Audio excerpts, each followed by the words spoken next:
It's obviously disappointing that there's talks of some sort of peaceful protest demonstration on Saturday, but I've been here 13 years and I've been treated fantastically well. The last couple of years have been very tough for everybody involved, especially the fans.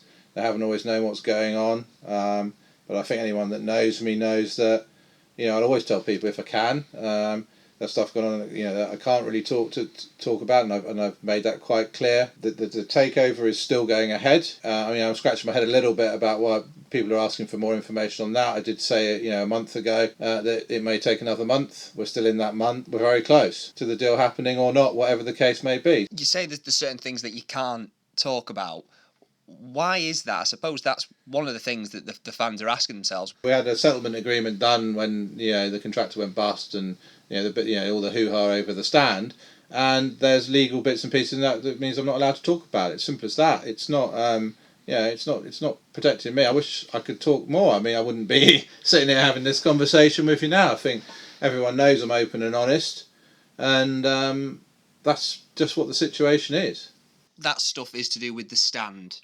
Yeah, purely the things that you're not allowed to talk about. Well, people want to know why we're in this position, and we're in this position because obviously the contractor went bust, and there's bits and pieces sort of swirling and surrounding that, but that's it really. And to be honest, I don't want to keep having to drag things up either. I mean, things happen.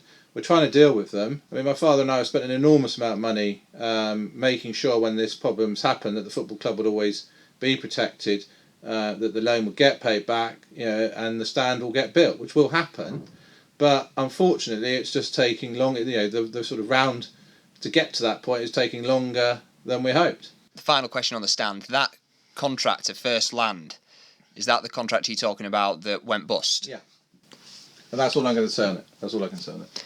You talk about the supporters being supportive, which they have been for the large majority of your tenure. Why do you think it has come to a boil? I don't know, to be honest. I think it's just a tipping point, isn't it? I think it's a bit of everything. I think possibly getting beat on Saturday didn't help, but it's a difficult one because there's an attempt, I think, to try and make out as if this is having some sort of impact on the club, and it isn't. I mean, the only thing that's changed in all of this is that I'm not possibly around as much as I used to be. But I have a chief executive now to run the club on a day-to-day basis. But that's the only thing that's changed. On Saturday, peaceful protest, campaign, whatever you want to call it, what impact might that have, in your opinion, on the ongoing takeover talks?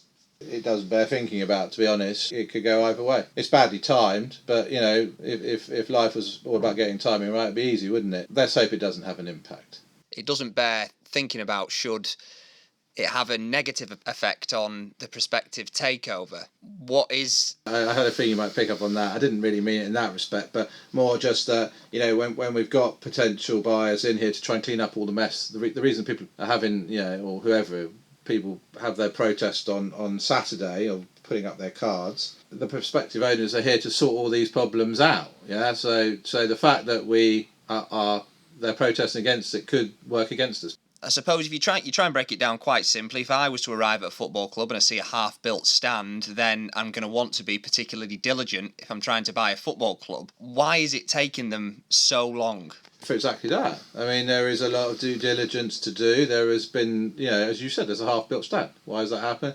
Etc., etc. So, there's a lot of work to be done around it. There's a lot of different stakeholders, Buckingham's, the council, ourselves, the football club, but it's not in my hands. I'm not the buyer. What exactly are they trying to do to buy the football club? What are they having to go through when they're meeting with you, they're meeting with the council? Because the football club owes the council a lot of money. Okay. Is that a big stumbling block? It's not a stumbling block at all. It's just part of that process.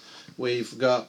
I mean, the whole way this all came around in the first place was that there's land. The council are the freeholders of both the stadium land and the surrounding land. Yeah, this is what you call an enabling development deal. We, as a football club, were borrowing money from the council, or the council were facilitating a loan to the football club. Football club have borrowed that money. It's their money.